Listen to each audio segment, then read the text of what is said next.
একটা কথা কি জানো তো, সরি বলে কিছু হয় না। যে কথাটা হৃদয়ে আঘাত করে সেটা সহজে মোছা যায় না। যখন তুমি চিন্তিত ও উদ্বিগ্ন থাকবে তখন ধৈর্য ধরবে। ধৈর্যের চাবি সুখের দরজা খুলে দেয়। পাশে দাঁড়িয়ে ভরসা দেওয়ার লোক নেই, সামনে দাঁড়িয়ে পথ দেখানোর লোক নেই, কিন্তু পিছনে দাঁড়িয়ে সমালোচনা করার অনেক লোক আছে।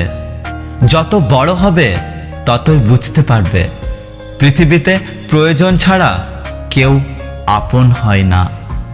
কখনো কোনো কাজে হাল ছেড়ে দিও না। মনে রেখো, কাজটা যদি সহজ হতো তাহলে সবাই করত। জ্ঞানীরা আগে চিন্তা করে তারপর কথা বলে, আর নির্বোধরা আগে কথা বলে তারপর চিন্তা করে। তর্কের চেয়ে নীরবতা ভালো, প্রতিশোধ নেওয়ার চেয়ে রাস্তা বদলে ফেলা ভালো, আর স্বার্থপর মানুষের পাশে চলার চেয়ে একা একা চলা অনেক ভালো। পৃথিবীর সবথেকে শক্তিশালী প্রতিশোধ হলো নিশ্চুপ থাকা। তাই বলে ভেবো না তুমি হেরে গেছো। মনে রেখো, জবাবটা তুমি নয়, সময় দেবে ঠিক সময়ে। জীবনটা অনেকটা জ্যামিতির উপপাদ্যের মতো।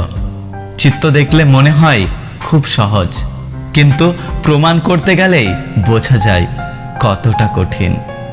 সময় বলে দেয় কে কার কতটা আপন। সময়ের সাথে বদলে যায় অনেক প্রিয়জন। সময়ের সাথে বোঝা যায় কে আপন, কে পর, কে বন্ধু, কে বা স্বার্থপর।